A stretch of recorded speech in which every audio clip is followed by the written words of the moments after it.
Hello, welcome, praise the Lord. मैं Rubina robin आज आपके सामने एक बाइबल अध्ययन सत्र यानी एक बाइबल स्टडी सेशन लेकर आई हूँ।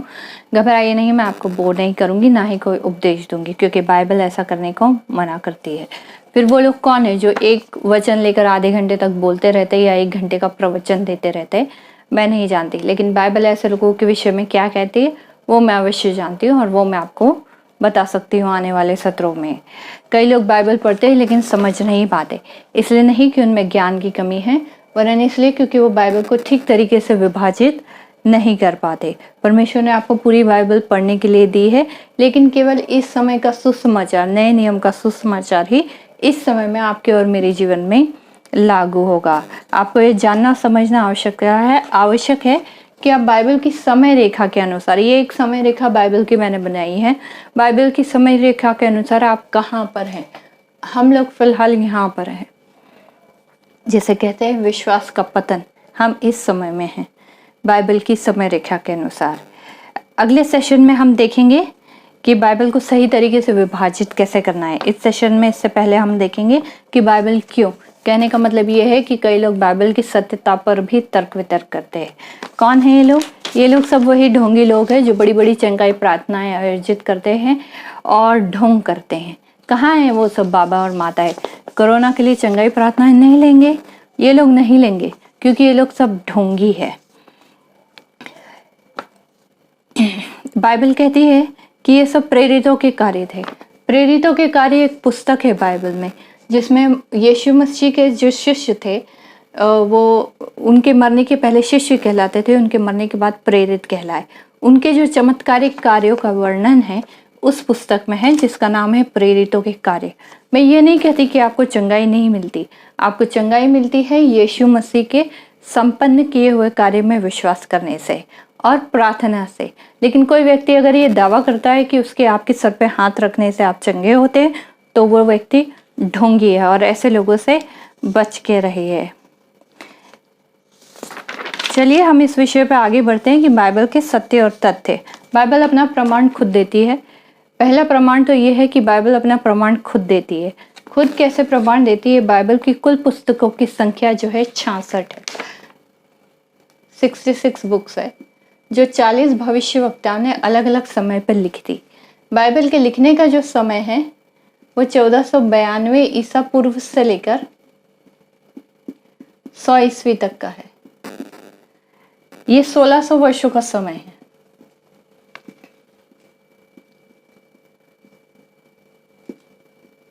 इन 1600 वर्षों में इन 40 भविष्यवक्ताओं ने 66 पुस्तकें लिखी हैं। ये सारे भविष्यवक्ता आपस में एक दूसरे से कभी नहीं मिले, कुछ एक को छोड़ दे, जैसे मूसा, यहोशू, नए नियम में पौलुस, पतरस और कई और लोग हैं जो साथ में रहते थे। इसके अलावा ये 40 भविष्यवक्ता कभी भी आपस में, 40 नबी जो है, कभी भी आपस में नहीं मिले। ये सारी भविष्यवाणियां जो है ये यीशु के लिए है। बाइबल जो लिखी गई है वो यीशु के लिए लिखी गई है, आपके और मेरे लिए नहीं है। और दूसरा, चलिए हम इसको वचन के माध्यम से देखते हैं। दूसरा तिमुथियुस 3:15-17 कहता है, और तुझे पता है कि तू पवित्र बचपन से ही पवित्र शास्त्रों को भी जानता है। वे तुझे उस विवेक को दे सकते हैं जिससे मसीह यीशु में विश्वास के द्वारा छुटकारा मिल सकता है। संपूर्ण पवित्र शास्त्र परमेश्वर की प्रेरणा से रचा गया है। यह लोगों को सत्य की शिक्षा देने, उनको सुधारने, उन्हें उनकी बुराइयां दर्शाने और धार्मिक जीवन के प्रशिक्षण में उपयोगी है, जिससे परमेश्वर का प्रत्येक सेवक शास्त्रों का प्रयोग करते हुए हर प्रकार के उत्तम कार्य को करने के लिए समर्थ और साधन संपन्न होगा। ये कौन कह रहा है? दूसरा तिमुथियुस 3:15-17 में हम पढ़ते हैं, प्रेरित पौलुस कह रहे हैं तिमोथी से। तिमुथियुस को तिमोथी भी कहा जाता है। प्रेरित पौलुस लिख रहे हैं तिमोथी को, पत्र लिख रहे हैं, और वो क्या कह रहे हैं कि तुझे पता है, तू बचपन से भी पवित्र शास्त्रों को भी जानता है। ये नया नियम है, ये पुराना नियम है जो शुरू होता है मूसा से यीशु की मृत्यु तक पुराना नियम चालू होता है। यीशु की मृत्यु से लेकर अभी हम लोग जिस समय में हैं, विश्वास का पतन, यहाँ पे हम लोग नए नियम के अंतर्गत आते हैं, और केवल इस समय का सुसमाचार ही हमारे जीवन में लागू होगा। रोमियो से फिलोमिन तक की पुस्तक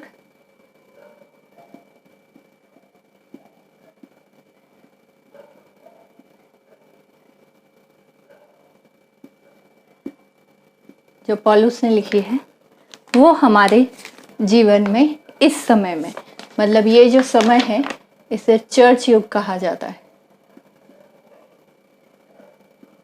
इस समय में लागू होगी। ये सारी पुस्तकें जो हैं ये भविष्यवाणियां हैं यीशु के इस आगमन की, कि मसीहा आएगा, यीशु के इस आगमन की, कि राजा आएगा शैतान से युद्ध करने के लिए, और परमेश्वर के राज्य की भविष्यवाणियां हैं। शैतान के राज्य की, परमेश्वर के राज्य की भविष्यवाणियां, ये सारी पुस्तकें भविष्यवाणियां हैं कि मसीह के आने के बाद क्या क्या होगा। फिर दूसरा पत्रस में हम पढ़ते हैं, दूसरा पत्रस 1:20 से 21 कहता है, किंतु सबसे बड़ी बात यह है कि वह तुम्हें यह जान लेना चाहिए कि शास्त्र की कोई भी भविष्यवाणी किसी नबी के निजी विचारों का परिणाम नहीं है, क्योंकि कोई मनुष्य जो कहना चाहता है उसके अनुसार भविष्यवाणी नहीं होती, बल्कि पवित्र आत्मा की प्रेरणा से मनुष्य परमेश्वर की वाणी बोलते हैं। अब ये दूसरा पत्रस लिख रहे हैं अपनी खुद की पुस्तक। दूसरा पत्रस में वे लिखते हैं कि कोई भी भविष्यवाणी किसी के भी निजी विचारों का परिणाम नहीं है, बल्कि पवित्र आत्मा की प्रेरणा से भविष्यवाणी होती है। अब भविष्यवाणी के विषय में ईसाई ढोंगियों में एक बहुत चीज़ें प्रचलित है, वो मैं आपको बताना चाहती हूँ। अगर आपसे कोई कहता है कि आप इस जगह पर जाइए, वहाँ पर आपको जॉब मिलेगा, या इस जगह पर जाइए वहाँ पे आपको ये होगा या वो होगा, या किसी भी तरीके की कोई भी भविष्यवाणी आपके निजी जीवन को लेकर कोई करता है, वो व्यक्ति ढोंगी है। अगर वो भविष्यवाणी सच भी होती है तो वो व्यक्ति ढोंगी है। संभल के रहिए, क्योंकि परमेश्वर कहता है भविष्यवाणियाँ इस समय के लिए नहीं है, चर्च के समय के लिए नहीं है, भविष्यवाणियाँ इस समय के लिए है। वो एक वचन है प्रेरितों के कार्य पुस्तक में, जिसमें कहते हैं, जिसमें लिखा है कि परमेश्वर अपनी आत्मा अपने पुत्र पुत्रियों पर अंत समय में उंडेलेगा और वे भविष्यवाणियां करेंगे, ऐसा वचन कहता है। अब वो अंत समय को, ये समय चर्च युग का समय बताते। चर्च युग का समय अंत समय नहीं है, शैतान का समय अंत समय है। तो भविष्यवाणियां जो है वो इस समय के लिए है, शैतान के समय के लिए। मैं आपको एक और सत्य से अवगत कराना चाहती हूँ। कई लोग अपने नाम के आगे अपोस्टल लिखते हैं। अपोस्टल का मतलब होता है प्रेरित। ध्यान रखिए, अगर कोई व्यक्ति अपने नाम के आगे अपोस्टल लिखता है, कोई भी ईसाई प्रचारक अपने नाम के आगे अपोस्टल लिखता है और वो भविष्यवाणियां करता है, ध्यान रखिए वो परमेश्वर के नाम पे शैतान का एजेंट है। क्योंकि अपोस्टल सिर्फ 12 है, यीशु के शिष्य 12 थे, और उनमें से एक जो शिष्य था यहूदा इस्करियोती, जिन्होंने यीशु को पकड़वाया था, वो आत्महत्या करते हैं। 12वां प्रेरित जो है, 12वां शिष्य जो है वो पौलुस है, जिन्होंने 75% नए नियम की पुस्तकें लिखी हैं। सो 12वां प्रेरित जो है वो पौलुस है। पौलुस के अलावा 13, 14, 15, 16 कोई प्रेरित नहीं है। अगर कोई व्यक्ति अपने नाम के आगे अपोस्टल लिखता है, कोई भी प्रचारक, उसका मतलब होता है प्रेरित। समझ लीजिए वो एक ढोंगी ईसाई है। क्योंकि जब परमेश्वर का राज्य आएगा, जब परमेश्वर का राज्य यहाँ पर आएगा, तो 12 प्रेरित ही, प्रकाशित वाक्य की पुस्तक कहती है 12 प्रेरित ही परमेश्वर के साथ न्याय सिंहासन के पर बैठकर न्याय करेंगे। 13, 14, 15 प्रेरित नहीं है, सिर्फ 12 हैं। और वो 12 प्रेरितों का उल्लेख बाइबल में मिलता है। बाइबल के बाहर जो कुछ भी है वो शैतान की व्यवस्था है। अभी हम पढ़ते हैं दूसरा तीमुथियुस 2:15 से 16। अपने आप को परमेश्वर द्वारा ग्रहण करने योग्य बनकर एक ऐसे सेवक के रूप में प्रस्तुत करने का यत्न करते रहो, जिससे किसी बात के लिए लज्जित होने की आवश्यकता न हो, और जो परमेश्वर के सत्य वचन का सही ढंग से उपयोग करता हो और सांसारिक वाद विवाद तथा व्यर्थ की बातों से बचा रहता है, क्योंकि ये बातें लोगों को परमेश्वर से दूर ले जाती है। अब दूसरा तीमुथियुस में पौलुस लिख रहे हैं, दूसरा तीमुथियुस से तिमोथी को लिख रहे हैं पौलुस कि अपने आप को परमेश्वर द्वारा ग्रहण किए योग्य ऐसे सेवक के रूप में प्रस्तुत करने का यत्न करते रहो, जिससे किसी बात के लिए लज्जित होने की आवश्यकता न हो, और जो परमेश्वर के सत्य वचन को सही ढंग से उपयोग करता हो, मतलब उसे सही तरीके से विभाजित करना है।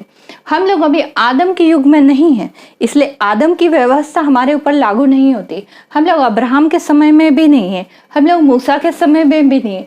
नया पुराना नियम जो शुरू हुआ था वो मूसा से शुरू हुआ था यीशु की मृत्यु तक। यीशु की मृत्यु पर पुराना नियम, पुरानी व्यवस्था खत्म हो गई है। जो लोग बाइबल पढ़ते हैं ये उनके लिए है, वो जानते हैं मैं क्या कह रही हूँ। यीशु ने मृत्यु क्रूस पर जो 7 वाणियां कही थी वो ये कही थी सब कुछ पूरा हुआ। उन्होंने ये नहीं कहा था कुछ कुछ पूरा हुआ, उन्होंने ये नहीं कहा था बहुत कुछ पूरा हुआ, उन्होंने क्या कहा था सब कुछ पूरा हुआ। मतलब परमेश्वर की, पिता परमेश्वर की जो व्यवस्था है आदम से लेकर यहाँ तक चली आ रही है, उन्होंने यीशु ने क्रूस पर मृत्यु लेकर उसे पूरा किया। तो यहाँ पुराना नियम खत्म हो जाता है। पुराने नियम का कोई भी नियम हमारे ऊपर इस समय में लागू नहीं होता है। चाहे वो 10वां आप कह ले, चाहे बपतिस्मा कह ले, चाहे और कोई नियम कह ले, चाहे खतना का नियम ले ले या चाहे बलि का नियम ले ले, ये निर्दोष बलि है जो परमेश्वर ने चढ़ाई है। और यहाँ पर पुराने सारे नियम खत्म हो जाते हैं इस बलि के साथ। ये निर्दोष बलि है और ये निर्दोष लहू है। और यहाँ पर पुराने नियम की सारी व्यवस्थाएं क्रूस पर यीशु खत्म करते हैं। तो पुराने नियम की कोई भी व्यवस्था हमारे लिए इस समय में लागू नहीं होगी। जो कोई भी व्यक्ति, जो कोई भी ढोंगी व्यक्ति आपसे पुराने नियम की बात करता है या आपके ऊपर नियम थोपने की बात करता है, तो ये ध्यान रखिए कि ये आपके ऊपर लागू नहीं होती। अगला हम पढ़ेंगे निर्गमन की पुस्तक 20:7। तुम्हारे परमेश्वर यहोवा का नाम का उपयोग तुम्हें गलत ढंग से नहीं करना चाहिए। यदि कोई व्यक्ति यहोवा के नाम का उपयोग गलत ढंग से करता है तो वो अपराधी है और यहोवा उसे निरपराध नहीं मानेगा। तो यहोवा का कहता है, पिता परमेश्वर कहते हैं कि अपने परमेश्वर का नाम गलत ढंग से मत लेना। ईसाई ढोंगियों में एक और चीज बहुत प्रचलित है, चिल्ला चिल्ला कर प्रार्थना करना और ढोंग करना। परमेश्वर कहते हैं कि अगर आपको प्रार्थना करनी है तो अपना कमरा बंद कीजिए और फिर प्रार्थना कीजिए। लेकिन इन ईसाई ढोंगे में एक बहुत चीज प्रचलित है कि वो चिल्ला चिल्ला कर प्रार्थना करते हैं और वो लोग ये सोचते हैं कि हमारे ज्यादा बोलने से या हमारे चिल्लाने से परमेश्वर सुनता है। नहीं, परमेश्वर ऐसे नहीं सुनता है। परमेश्वर आपके हाँ, बाइबल कहती है कि परमेश्वर आपके मुंह से निकले हुए हर एक बात सुनता है, लेकिन वो आपके दिमाग की सारी युक्तियां भी जानता है, वो आपके दिल की गंदगी भी जानता है और वो आपके जुबान से निकला हुआ हर एक शब्द सुनता है। हाँ, सुनता है, लेकिन वो आपको जवाब नहीं देगा। वो आपको आपकी प्रार्थनाओं का उत्तर तब देगा जब आप उसकी आज्ञाकारिता में चलेंगे। चिल्ला चिल्ला के प्रार्थना करने से परमेश्वर नहीं सुनता। परमेश्वर का नाम गलत रीति से नहीं लेना। यूहन्ना 17:17 कहता है, सत्य के द्वारा तू उन्हें अपनी सेवा के लिए समर्पित कर, तेरा वचन ही सत्य है। तो सत्य के द्वारा मतलब जब आपको प्रार्थना करनी है तो कमरा बंद कीजिए और प्रार्थना कीजिए। जब आप प्रार्थना करते हैं अकेले में परमेश्वर के साथ, तब परमेश्वर आपकी सुनता है। सत्य के द्वारा, किसके द्वारा? यीशु के द्वारा। यीशु ही सत्य, मार्ग और जीवन है। यीशु के द्वारा ही आप परमेश्वर तक पहुंच सकते हैं। पहला थिस्सलुनीकियों 2:13 हम पढ़ते हैं, और इसलिए परमेश्वर का धन्यवाद निरंतर करते रहें, क्योंकि हमने तुम्हें जब परमेश्वर का वचन ग्रहण किया, हमसे तुमने जब परमेश्वर का वचन ग्रहण किया तो उसे मानवीय संदेश के रूप में नहीं बल्कि परमेश्वर के संदेश के रूप में ग्रहण किया है, जैसा कि वो वास्तव में है, और तुम विश्वासियों पर जिसका प्रभाव भी है। यहाँ पे पौलुस कह रहे हैं थिस्सलुनीकियों के लोगों के लिए, थिस्सलुनीकियों के लोगों के लिए जो उन्होंने पत्र लिखा है, उसमें पौलुस कह रहे हैं कि तुम विश्वासियों पर, मतलब तुम लोगों पर परमेश्वर के वचन का असर इसलिए है क्योंकि तुमने उससे वैसे ही ग्रहण किया जैसे वो है, जैसा वो वास्तव में है। मतलब हमने कोई तुम्हें प्रवचन नहीं दिया, हमने कोई अपनी राय तुम्हारे ऊपर नहीं थोपी। जैसा परमेश्वर का वचन था वैसे ही हमने तुम्हें बताया और तुमने वैसे की वैसे ही उसे ग्रहण किया है। याद रखिए, उपदेशकों और प्रवचकों के चक्करों में ना पड़े। बाइबल ऐसा करने को मना करती है। अपनी बाइबल खुद पढ़ें, अपनी प्रार्थना खुद करें। अगर आप ये वीडियो देख भी रहे हैं तो अपनी बाइबल खोलिए और जो वचन मैं पढ़ रही हूँ वो आप भी पढ़िए हो सकता है मैं इसमें से कुछ मिस कर दूं, कोई शब्द मिस कर दूं, और परमेश्वर आपको उसी शब्द के द्वारा आपके जीवन का प्रकाशन दे। इसलिए अपनी बाइबल खोलिए और खुद पढ़िए। इब्रानियों की पुस्तक 4 का 12 और 13 कहता है, परमेश्वर का वचन तो सजीव और क्रियाशील है, वह किसी दो-धारी तलवार से भी अधिक पैना है। वह आत्मा और प्राण, संधि और मज्जा तक में गहरा भेद जाता है। वो मन की वृत्तियों और निजी विचारों को परख लेता है। परमेश्वर की दृष्टि से समूची सृष्टि में कुछ भी ओझल नहीं है। उसकी आंखों के सामने, जिसे हमें लेखा जोखा देना है, हर वस्तु बिना किसी आवरण के खुली हुई है।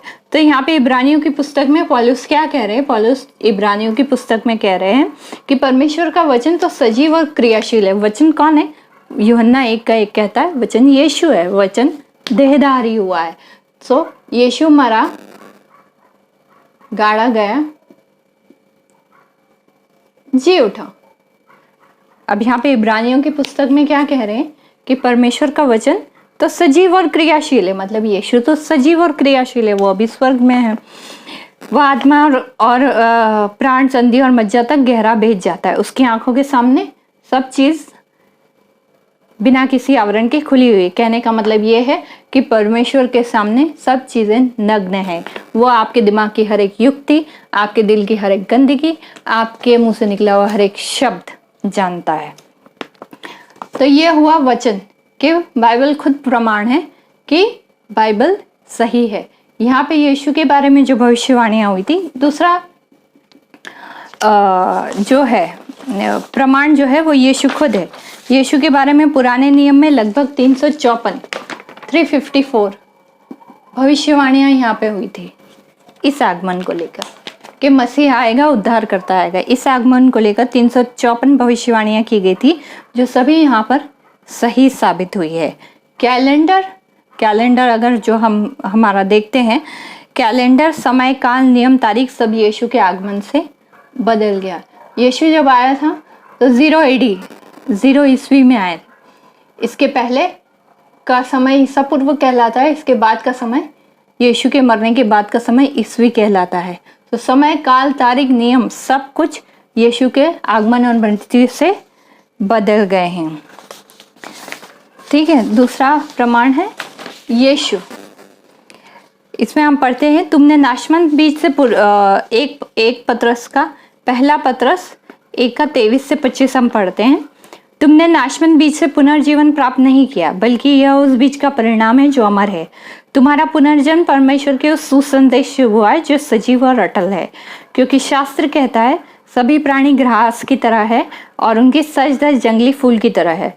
घास मर जाती है और फूल गिर जाते हैं, परंतु प्रभु का सुसमाचार सदा सर्वदा टिका रहता है। और यह वही सुसमाचार है जिसका तुम्हें उपदेश दिया गया है। सो यहाँ पे पत्रस क्या कह रहे हैं कि तुमने नाशवंत बीज से पुनर्जीवन प्राप्त नहीं किया है। तुमने जीवन किससे प्राप्त किया है?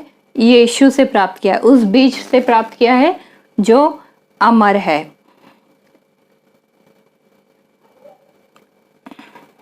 ठीक है। तो यीशु कह रहे हैं कि वो अमर बीज है, जो यीशु में है वो अमर है। पहला पत्रस 1 का 10 से 12 कहता है, इस उद्धार के विषय में। किस उद्धार के विषय में?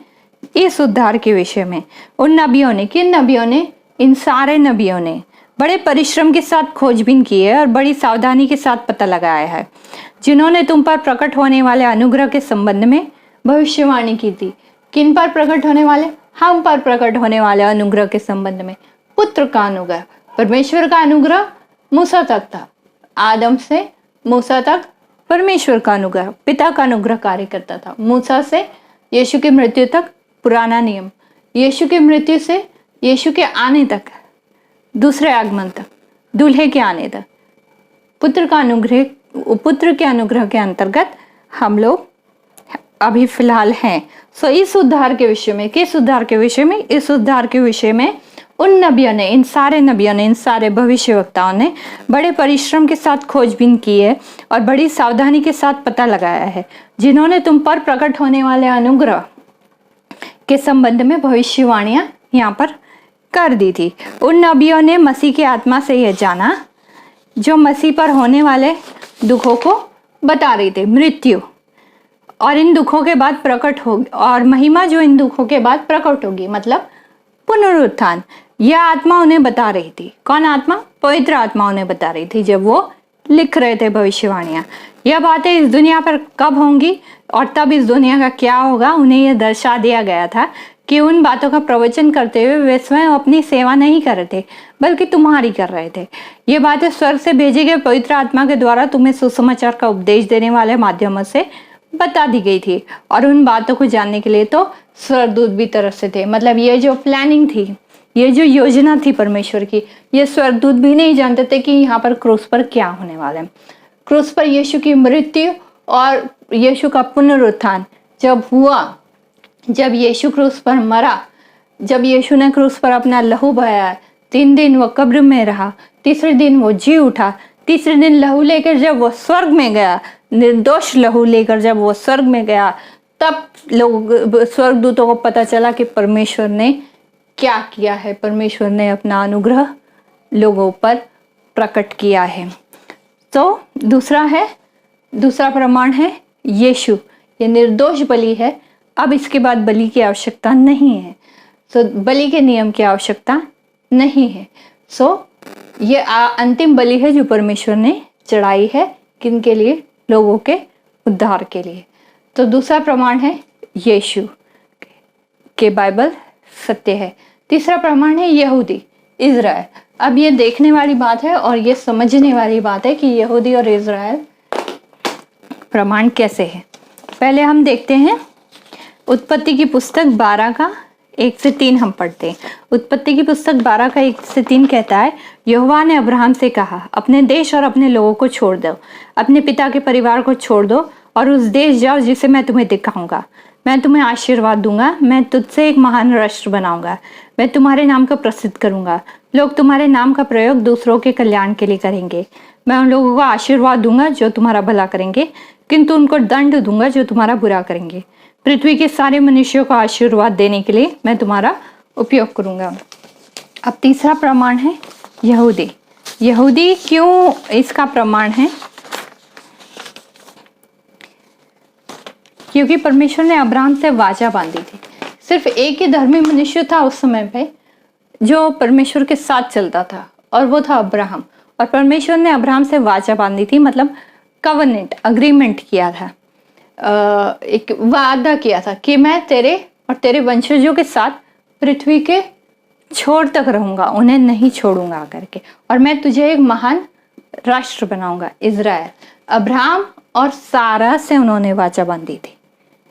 अब्राहम और सारा से इसहाक उत्पन्न होता है, इसहाक से याकूब उत्पन्न होता है, और याकूब को परमेश्वर नाम देते हैं इज़राइल। और उन्होंने कहा मैं तुझे एक महान राष्ट्र बनाऊंगा। तो इज़राइल को परमेश्वर ने एक महान राष्ट्र बनाया। उत्पत्ति की पुस्तक 13 का 15 से 16 पढ़ते हैं। ये सारी भूमि जिसे तुम देखते हो मैं तुमको और तुम्हारे बाद जो तुम्हारे लोग हैं रहने को देता हूँ। यह प्रदेश सदा के लिए तुम्हारा है। मैं तुम्हारे लोगों को पृथ्वी के कणों के समान अनगिनत बनाऊंगा। अगर कोई व्यक्ति पृथ्वी के कणों को गिन सके तो वो तुम्हारे लोगों को भी गिन सकेगा। तो 2 वाचाएं बांधी उन्होंने, एक तो बीज के साथ, एक तो अब्राहम का बीज जो इसहाक है, और दूसरा इज़राइल मतलब जमीन।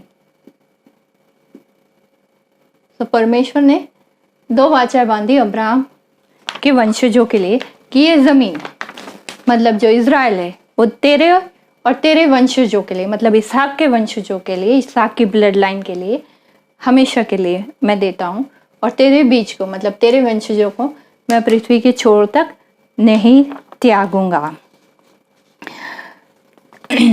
अब हम पढ़ते हैं यशायाह की पुस्तक 66 का 1। अब प्रॉब्लम क्या हुई? अब यहाँ पे देखिए प्रॉब्लम क्या हुई। परमेश्वर ने अब्राहम से वाचा बांधी, इसहाक, याकूब, इज़राइल, मूसा, इसके बाद कई और भविष्यवक्ता भी हुए इज़राइल में। लेकिन जब यहाँ पे मसीहा आया तो जो 354 भविष्यवाणियां यीशु के लिए नबियों ने की थी, इन्हीं नबियों ने जो इजरायली थे, जो यहूदी थे, वो समझ नहीं पाए कि उनका मसीहा आया, मर गया, गाड़ा गया और चला गया। वो देख नहीं पाए यीशु को कि मसीहा आया। यूहन्ना बपतिस्ता जो थे वो आखिरी नबी थे, लास्ट प्रॉफिट थे। अब यहाँ पे देखने वाली बात है, यूहन्ना बपतिस्ता को यहूदियों ने मार डाला, उनका सर कलम कर डाला। यीशु को यहूदियों ने सूली पर चढ़ा दिया। स्टिफेनुस की हत्या उन्होंने कर दी, पत्थर मार मार के स्टिफेनुस को मार डाला उन्होंने। पिता का बपतिस्मा उन्होंने अस्वीकार किया, पुत्र का बलिदान उन्होंने अस्वीकार किया, स्टिफेनुस का पवित्र आत्मा यहूदियों ने अस्वीकार कर दिया। 3 strikes and you are out, 3 गलतियां और आप बाहर। परमेश्वर ने यहूदियों को रिजेक्ट कर दिया। परमेश्वर ने रिजेक्ट नहीं किया, परमेश्वर ने यहूदियों को होल्ड पे डाल दिया, क्योंकि उन्होंने कहा था मैं तुम्हें पृथ्वी के छोर तक नहीं त्यागूंगा। अब इसके बाद क्या होता है, यशायाह की पुस्तक 66 का 8 हम पढ़ते हैं। ऐसा कभी नहीं हुआ, इस प्रकार किसी भी व्यक्ति ने एक दिन में कोई नया संसार आरंभ होते हुए नहीं देखा। किसी भी व्यक्ति ने किसी ऐसी नई जाति का नाम कभी नहीं सुना होगा जो एक ही दिन में आरंभ हो गई हो। धरती को बच्चा जनने के दर्द जैसी पीड़ा निश्चय ही पहले सहनी होगी। इस प्रसव पीड़ा के बाद ही वह धरती अपनी संतानों एक नई जाति को जन्म देगी। अब प्रॉब्लम क्या हुई, इसके बाद यहूदी पूरे देश में यीशु के बाद पूरे संसार में तितर बितर हो गए। लगभग 70 ईस्वी में ये लोग तितर बितर हो गए, इनको इजराइल से निकाल दिया गया। 1948 में 1948 में इनको इनका राष्ट्र वापस मिलता है। एक दिन में ये राष्ट्र यहूदियों को वापस मिलता है। और ये यशायाह 66 का 8 मतलब 66 का 8 कहता है कि ऐसा कभी नहीं हुआ। इस प्रकार किसी भी व्यक्ति ने एक दिन में कोई नया संसार आरंभ होते हुए नहीं देखा। मतलब एक दिन में यहूदियों को इजराइल वापस मिलता है, जमीन वापस मिलती है। 1948 में वो स्वतंत्र राष्ट्र के रूप में घोषित किए जाते हैं और उन्हें इजराइल वापस मिलता है, जमीन वापस मिलती है। ये तब की भविष्यवाणियां। अब प्रॉब्लम क्या है, उन्होंने मसीहा को तो रिजेक्ट कर दिया, लेकिन वो लोग अभी भी ये भविष्यवाणियां पढ़ते हैं और वो लोग अभी भी अपने मसीहा का इंतजार करते हैं कि हमारा मसीहा आएगा, हमारा उद्धार करता आएगा। दूसरा क्रॉनिकल्स, दूसरा इतिहास 36 का 23 में हम पढ़ेंगे। फरास का राजा क्रूस ये कहता है, क्रूस स्वर्ग का परमेश्वर यहोवा तुझे पूरी पृथ्वी का राजा बनाया है, उसे मुझे एक मंदिर यरूशलेम में अपने लिए बनाने के लिए उत्तरदायित्व दिया है। अब तुम सभी जो परमेश्वर के लोग हो यरूशलेम जाने के लिए स्वतंत्र हो, यहोवा परमेश्वर तुम्हारे साथ हो। अब जो इनकी धर्म ग्रंथ है, यहूदियों का जो धर्म का ग्रंथ है तोरा, उसका जो आखिरी अध्याय और आखिरी वचन है वो ये है, दूसरा इतिहास 36 का 23। और उसमें आखिरी वचन जो ये है वो कहता है कि तुम्हारा मसीहा आएगा, तुम्हारा उद्धार करता आएगा। वो लोग अभी भी इसी माइंडसेट में, इसी सोच में है कि हमारा मसीहा आएगा। वो लोग नहीं देख पा रहे हैं कि यीशु आकर गया, उनका मसीहा आकर गया, उनका उद्धार करता आकर गया, वो नहीं देख पा रहे। तो वो लोग अभी भी अपने मसीहा का, अपने रब्बी का इंतजार कर रहे हैं।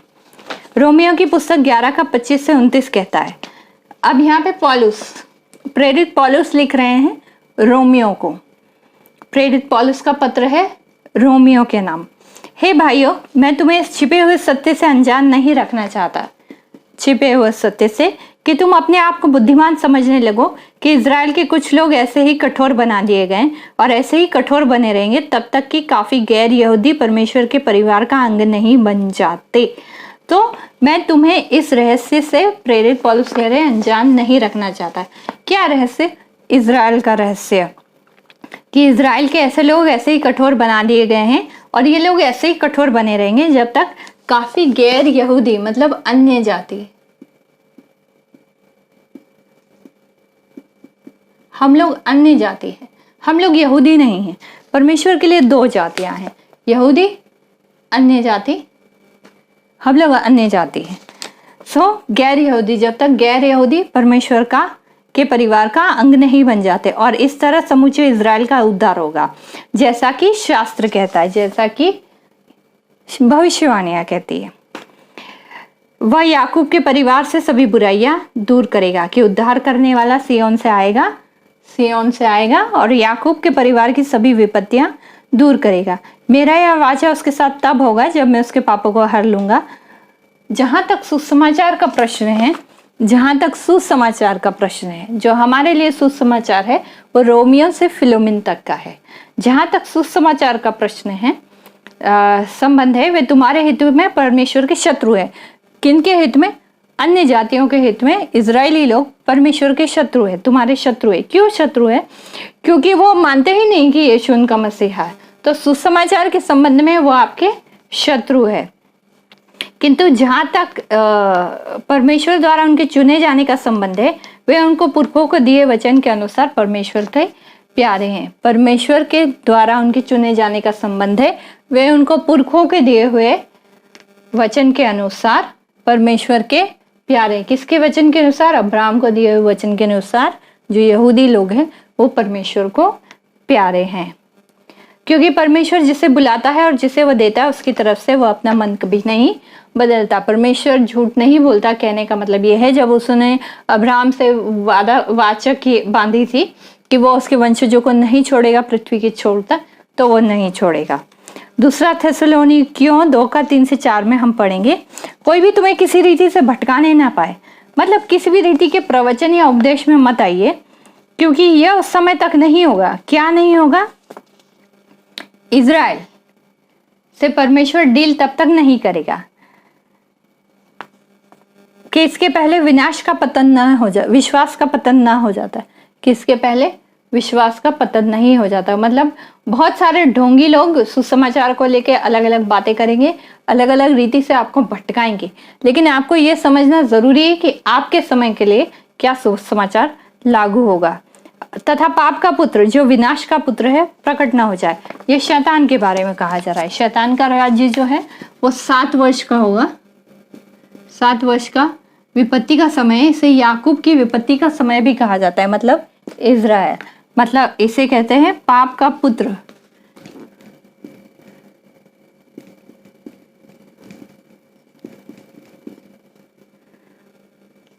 विनाश का पुत्र।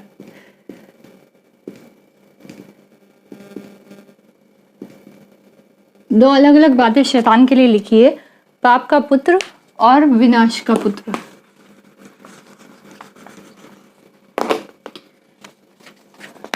ये मनुष्य के लिए लिखी है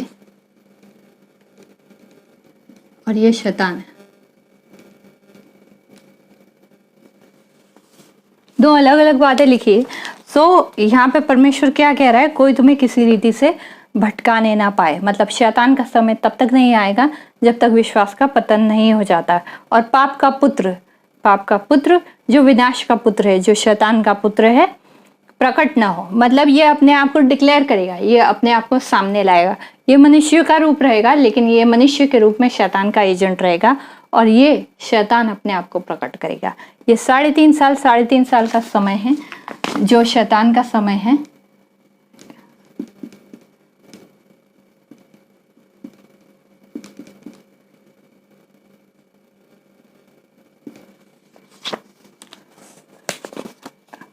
जो अलग अलग, यहाँ पे मनुष्य राज करेगा, यहाँ पे शैतान खुद अपने आप को प्रकट करेगा।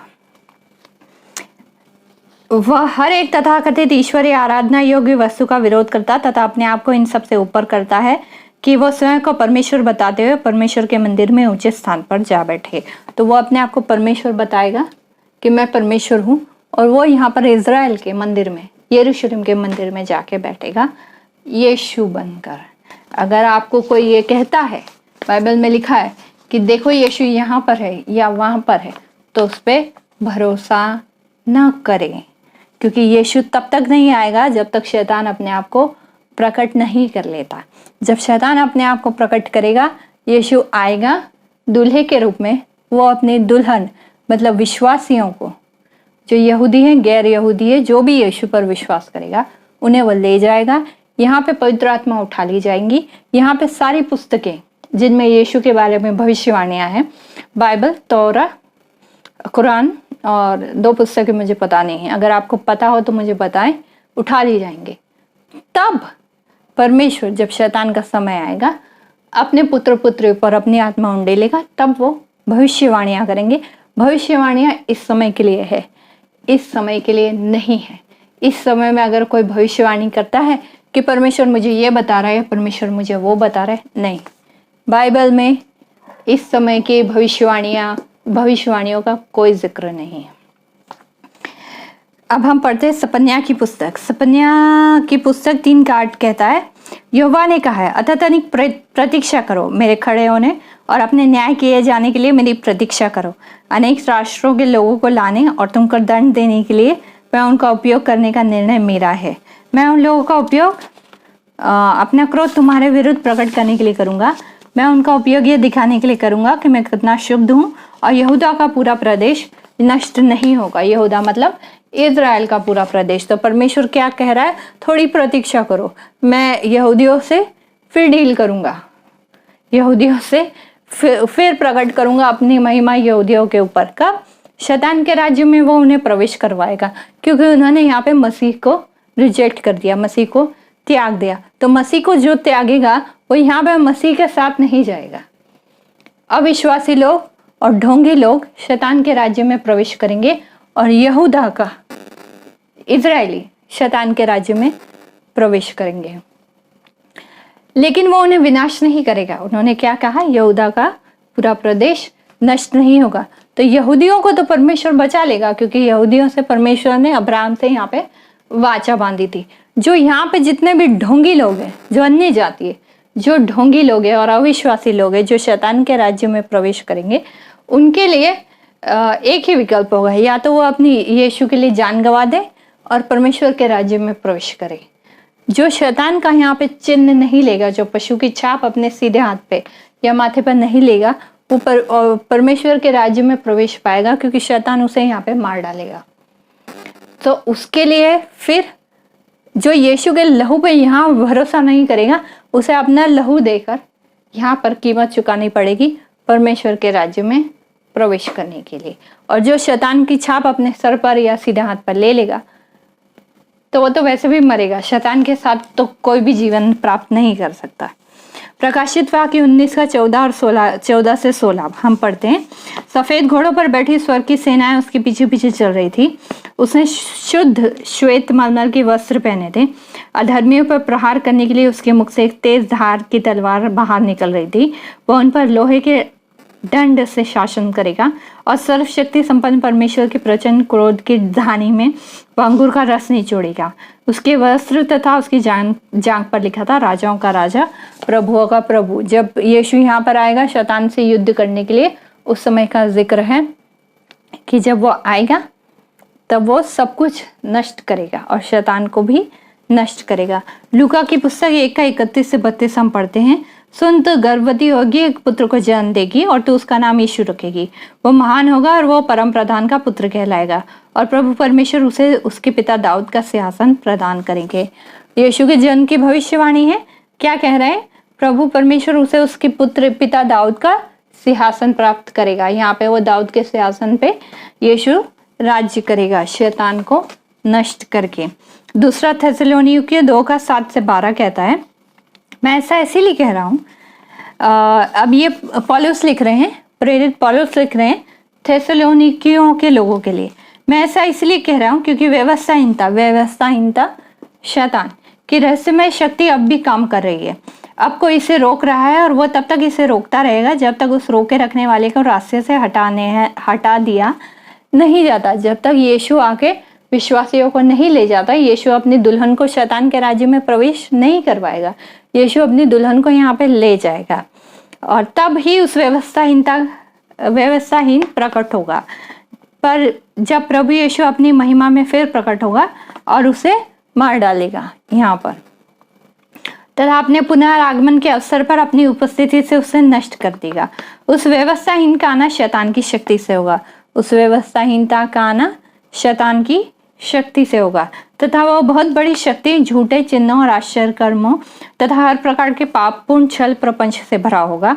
वो इनका उपयोग उन व्यक्तियों के विरुद्ध करेगा जो सर्वनाश के मार्ग में खोए हुए हैं, जो भटक गए हैं, जो यीशु से भटक जाएंगे लोग, वो शैतान के राज्य में प्रवेश करेंगे।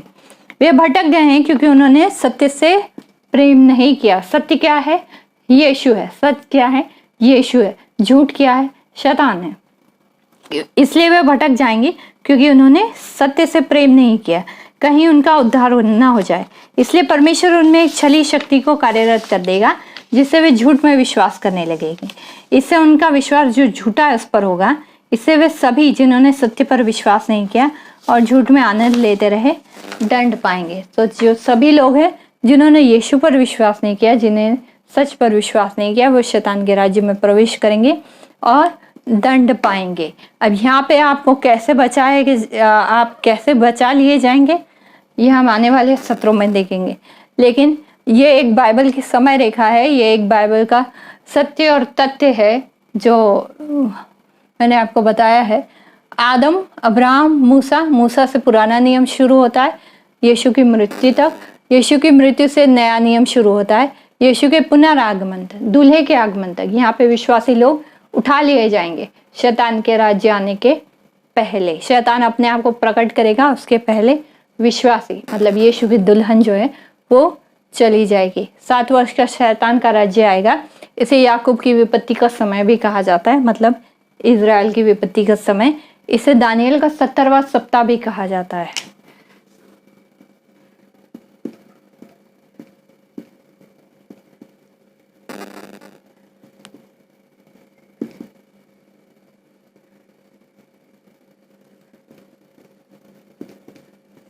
दानियल का 70वां सप्ताह भी कहा जाता है। दानियल की पुस्तक 9 का 23 से 30 तक में इसकी भविष्यवाणियां हैं, इसकी इस समय की भविष्यवाणी है 7 वर्ष की।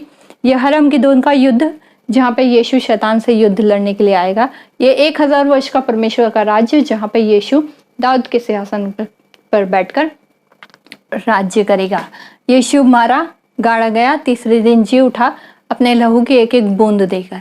यहाँ पे बलि का नियम लागू यहाँ पे खत्म हो जाता है, क्योंकि ये निर्दोष बलि है जो परमेश्वर ने स्वयं चढ़ाई है। तो ये बाइबल की एक समय रेखा है। अगर आपको इसका स्क्रीनशॉट लेना है तो स्क्रीनशॉट ले लीजिए। अगले सेशन में मिलते हैं। अगला सेशन हम देखेंगे बाइबल का प्रारूप।